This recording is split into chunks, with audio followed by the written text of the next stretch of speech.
Hello, I'm V. How are you? Yes, taga Bacolod ko gali. Ikaw ya. Kung diin ka man parte sang kalibutan, kabay pa nga okay ka lang. Kalabanan diri sa aton damo sang problema no. Damo sang may ginaagyan, damo sang mga dala-dala. I think it's normal because we're humans. Pero pwede mo mamlimtan ng mga problema paagi sa mga bagay nga magapalipay simo. Pareho sa mga bagay nga hilig mo, no? Ako, lately, I am very emotionally and mentally drained. I think in everything. Siguro, people or in things or the things that I love to do pero gaka-drain ko. I think tanan man tadigoro, no? Wala man sang tao nga wala sang problema. Pero, hamba ko gani, pwede naton maobra ang mga bagay nga magapalibay sa aton. Para miski papano malimtan ta bala ang mga ginadala-dala ta. Ikaw bala, isa ka tawo nga kapoy ka na sa tanan.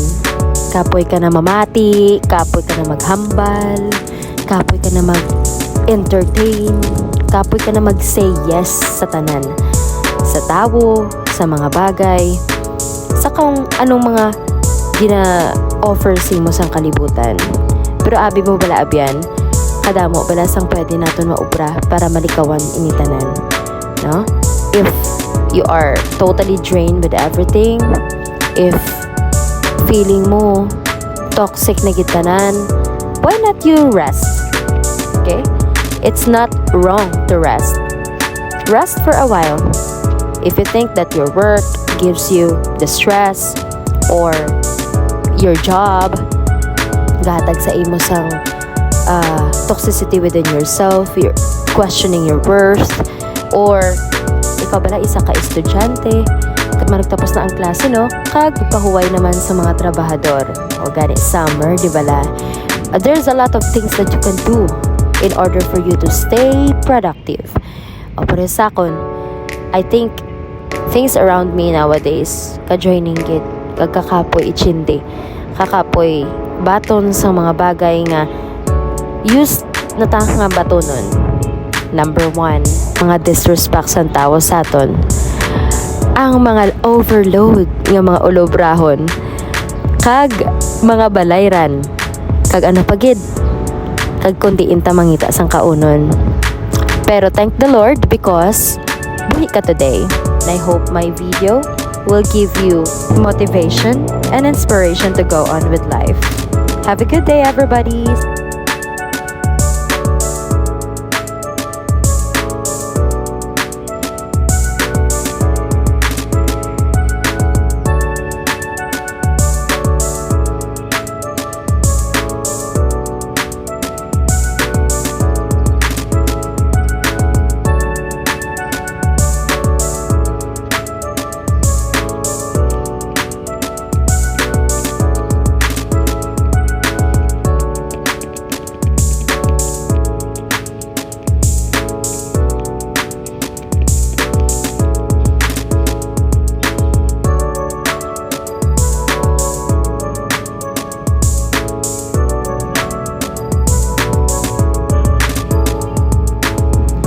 See you next vlog!